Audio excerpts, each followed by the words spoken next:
سے باہر آ جا، 4 دن کا مردہ آپ کے قدموں میں آ کر جھک جاتا۔ تو بچائے تو میں، تو بچائے تو میں،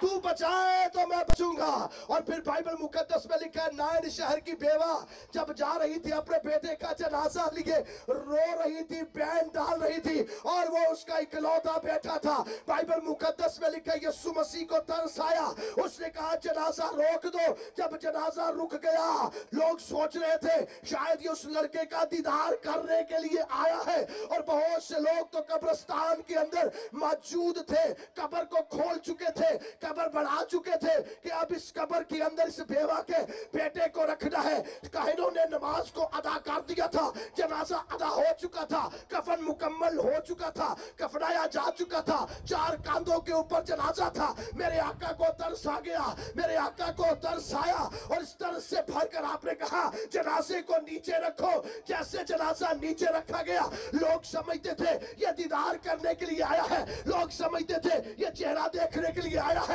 لیکن میرے آقا نے اس مردے کے ہاتھ کو پکڑا اور کہا مردے مردے اٹھ جا۔ وہ قبر بنانے والے قبر کے اوپر ہی رہ گئے، وہ جنازہ پڑھنے والے وہی کے وہی رہ گئے، اور جو کفن کے اندر مردہ تھا اٹھ کھڑا ہوا۔ تو بچائے، تو بچائے تو میں، تو بچائے تو میں۔ یائر کی بیٹی جب مر گئی، یائر کی بیٹی جب مر گئی تو یائر کہتا ہے مالک تجھے اب تکلیف کیا دینی ہے، میری بچی کا تو میسج آ گیا ہے کہ وہ مر چکی ہے، سانسیں ختم ہو چکی ہے، اگر وہ زندہ ہوتی تو تو جا کر اس کو چنگا کر سکتا تھا، لیکن اب تو وہ مر چکی ہے۔ میرے آقا کہتے ہیں چلو اب چلتے ہیں، اور جب وہ گئے وہاں پر بانسری بج رہی تھی، پیر ہو رہے تھے، ماتم ہو رہا تھا، میرے آقا نے کہا لڑکی مری نہیں سو رہی ہے۔ میرے آقا نے کہا لڑکی مری نہیں سو رہی ہے۔ لوگ ہنسنا شروع ہو گئے، لوگ ہنسنا شروع ہو گئے، اور ہنس کر کہتے ہیں یہ دیکھو کیا کہہ رہا ہے، یہ کہہ رہا ہے کہ وہ سو رہی ہے۔ ہم نے دیکھا اس کی نبض بند ہو گئی، ہم نے دیکھا اس کی آنکھیں ساکن ہو گئی، ہم نے دیکھا اس کی قوت سماعت ختم ہو گئی، ہم نے دیکھا اس کی قوت گویائی ختم ہو گئی، نہ وہ بول سکتی ہے، نہ وہ سن سکتی ہے، نہ وہ چھو سکتی ہے، نہ وہ دیکھ سکتی ہے، نہ اس کا دل دھڑکتا ہے، نہ اس کی نبض چلتی ہے، وہ تو مر چکی ہے، لیکن یہ کہتا ہے وہ سو رہی ہے۔ میرے آقا نے یائر سے کہا چلو مجھے اندر لے چلو، اور جب آپ اندر جاتے ہیں تو اس بچی کے ہاتھ کو پکڑتے ہیں، اور جیسے ہی آپ ہاتھ کو پکڑ کر کہتے ہیں بچی اٹھ جا، فی الفور روح اس کے اندر آتا ہے، وہی روح جو اس کے جسم سے وصال کر گیا، علیحدہ ہو گیا، اس کے اندر آیا، اور وہ بچی بالکل تندرست ٹھیک ہو گئی۔ اور آپ نے اس کے ہاتھ کو پکڑ کر جو لوگ باہر ہنس رہے تھے ان کے سامنے لایا تاکہ لوگ کہہ سکے تو بچائے گا، تو بچائے گا، تو بچائے گا تو میں بچوں گا، کیونکہ دنیا کے معبود نہیں بچا سکتے، مردہ کے اندر کوئی جان نہیں ڈال سکتے۔ کسی پیر فقیر کو کہے مردے کو زندہ کرے، اور کسی بڑے شخص کو کہے مردے کو زندہ کرے۔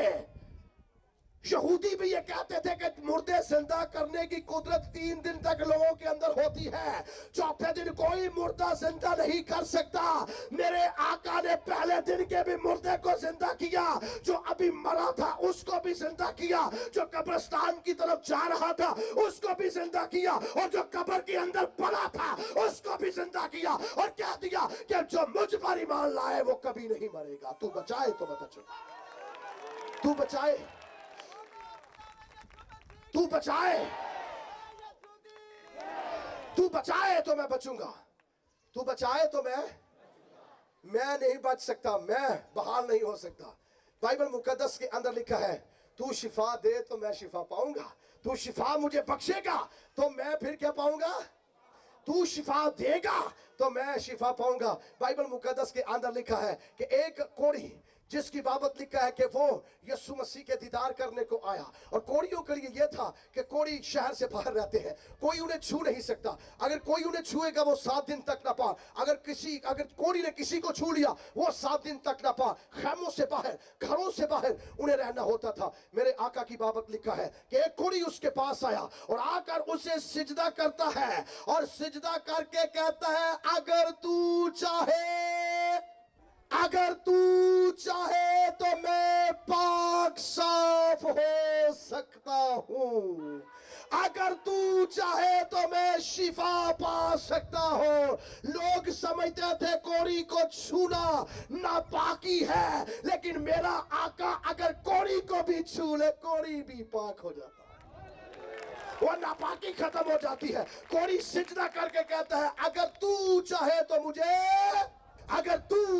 مجھے شفا دے سکتا ہے۔ اور بائبل مقدس کے اندر لکھا ہے خداوند یسوع مسیح ایک حوض کے کنارے کے پاس سے گزر رہے ہیں، اور وہاں ایک ایسا مریض ہے جو 38 سال سے اسی حوض کے پاس ہے، اور وہاں پر انتظار کرتا ہے کہ اگر پانی ہلے گا تو میں پہلے اس کے اندر چلا جاؤں گا تو شفا پا جاؤں گا، کیونکہ جو اس حوض کے اندر پہلے اتر جاتا تھا وہ شفا پا جاتا تھا۔ اور اس کو اس جگہ پر ہوئے 38 برس ہو گئے تھے۔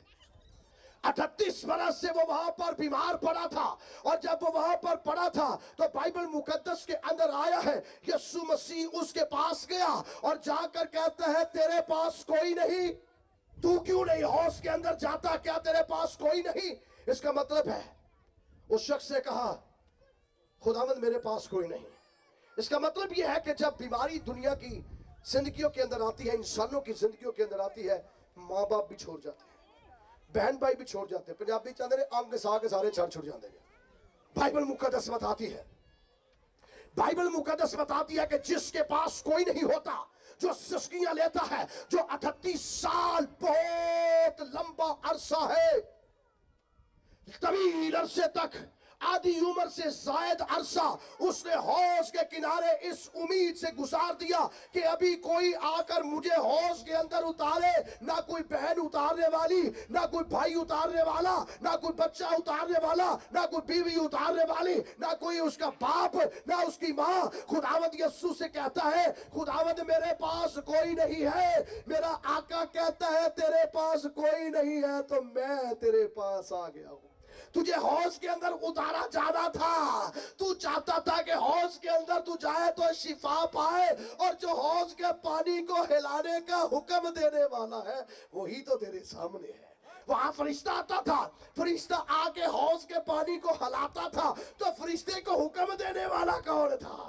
فرشتوں کو حکم دینے والا میں ہوں۔ اور اب فرشتہ نہیں تیرے پاس آیا، اب زندہ خدا تیرے پاس آیا ہے، اور میں تجھے کہتا ہوں اٹھ اور اپنی چار پہ اٹھا اور اپنے گھر کو چلا جا، اٹھ جا، ابھی اٹھ جا۔ اور میں خداوند کا خادم ہوتے ہوئے آپ سے کہتا ہوں بہنوں بھائیوں، آپ کی بیماری کتنی مشکل کیوں نہ ہو، کتنی نا امید آپ کیوں نہ ہو جائے، کتنے مرضی اعتقاد رکھے کہ یہ بندہ مجھے چنگا کرے گا، یہ بندہ مجھے چنگا کرے گا، جب آپ بالکل ہینڈز اپ ہو جاتے ہیں، نا امید ہو جاتے ہیں، اور آپ کہہ دیتے ہیں کہ اب تو بچائے تو میں بچوں گا، تو شفا دے تو میں شفا پاؤں گا، تب میرا آقا خود زمین پر آ کر آپ کے ہاتھ کو پکڑتا ہے اور کہتا ہے میں چاہتا ہوں تو پاک صاف ہو جا،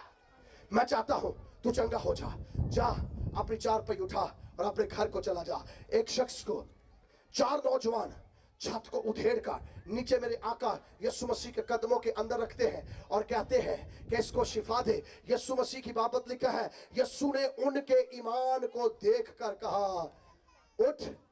اور اپنی چار پہ اٹھا اور اپنی چار پہ اٹھا اور اپنے گھر کو چلا جا۔ اگلی بات کیا کہی؟ جا تیرے گناہ معاف ہوئے، جا تیرے گناہ معاف ہوئے۔ وہاں پر کچھ لوگ تھے وہ کہتے تھے یہ عجیب بات، کہتا ہے جا تیرے گناہ معاف ہوئے۔ یسوع مسیح نے کہا آسان کیا ہے؟ آسان یہ ہے یہ کہنا کہ اٹھ اور اپنی چار پہ اٹھا اور اپنے گھر کو چلا جا، یا یہ کہنا کہ تیرے گناہ معاف ہوئے؟ آسان یہ ہے کہ میں کہہ دوں کہ جا تیرے گناہ معاف ہوئے۔ یہ مشکل ہے کہ کسی مفلوج کو کہنا کہ اٹھ اور اپنی چار پہ اٹھا اور اپنے گھر کو چلا جا۔ میں آج تم سے کہتا ہوں، یسوع مسیح نے کہا میں آج تم سے کہتا ہوں سن لو اور کان کھول کر سن لو کہ ابن آدم کو زمین پر گناہ معاف کرنے کا اختیار ہے، کیونکہ میرے بند کیے کو کوئی اور میرے کھولے ہوئے کو کوئی۔ تو شفا دے تو میں شفا، کیونکہ تو میرا فخر ہے، تو میرا۔ دیکھیے لوگ اپنے